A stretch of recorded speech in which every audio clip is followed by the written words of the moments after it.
Hello. तो नमस्कार मेरे प्यारे मित्रों, आप सभी का स्वागत है मेरी इस वीडियो में, जिसमें हम बात करेंगे बुध प्रदोष व्रत कथा के बारे में। तो इस बुधवार के अनुसार जो प्रदोष व्रत करते हैं उसी के अनुरूप उसका फल प्राप्त होता है। प्रदोष अथवा त्रयोदशी का व्रत मनुष्य को संतोषी और सुखी बनाता है और बुध त्रयोदशी प्रदोष व्रत करने से सभी कामनाएं पूर्ण होती हैं। इस व्रत में हमें हरी वस्तुओं का प्रयोग करना चाहिए, जैसे शिव जी की आराधना करते वक्त धूप, बेलपत्र और धतूरा आदि से हमें उनकी पूजा करनी चाहिए। तो चलिए अब बात करते हैं व्रत की कथा की।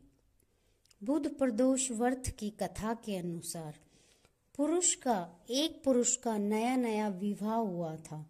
विवाह के 2 दिनों बाद उसकी पत्नी मायके चली गई। कुछ दिनों के बाद वह पुरुष अपनी पत्नी को लेने अपने ससुराल गया। बुधवार को जब वह पत्नी के साथ लौटने लगा तो ससुराल वाले थे उनको रोकने का प्रयत्न किया कि विदाई के लिए बुधवार का जो दिन है वो शुभ नहीं होता, लेकिन वह नहीं माना। पत्नी के साथ बैलगाड़ी में चल पड़ा। विवश होकर सास ससुर ने अपने जमाई और पुत्री को भारी मन से विदा कर दिया। नगर के बाहर पहुंचने पर पत्नी को प्यास लगी। पुरुष लोटा लेकर पानी की तलाश में चल पड़ा। पत्नी एक पेड़ के नीचे बैठ गई।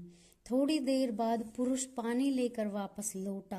तब उसने देखा कि पत्नी किसी के साथ हंस हंस कर बातें कर रही है, तो उसके लोटे से पानी पी रही है।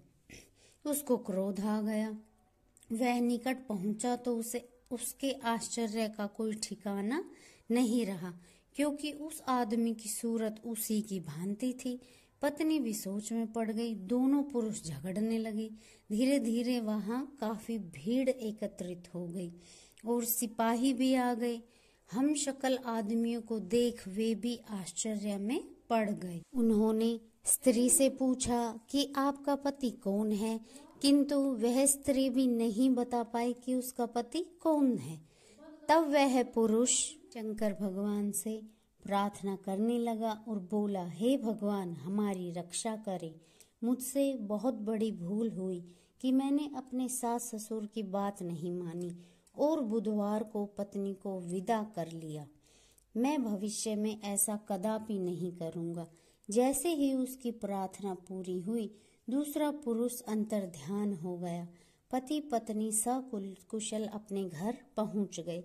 उस दिन के बाद से पति पत्नी नियम पूर्वक बुध त्रयोदशी प्रदोष का व्रत रखने लगे। अतः बुध त्रयोदशी व्रत हर मनुष्य को रखना चाहिए और कभी भी अपनी पत्नी को मायके से बुधवार के दिन विदा कराकर नहीं लाना चाहिए।